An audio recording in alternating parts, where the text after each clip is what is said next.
နှလုံးသားတိုက်ပွဲမရှိရင်ဟောပါအရှင်မေဗျာမနိစ္စနာကျွန်တော်မျိုးချမ်းစစ်သားရဲ့နှလုံးသားတစ္ဆာစစ်ပွဲတရား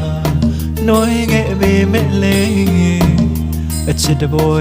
တော့ရှုံးနေရသူပါပကံပြည့်ရှင်အနောယထာမင်းရဲ့မြတ်တာရင်နေအတိပါဥ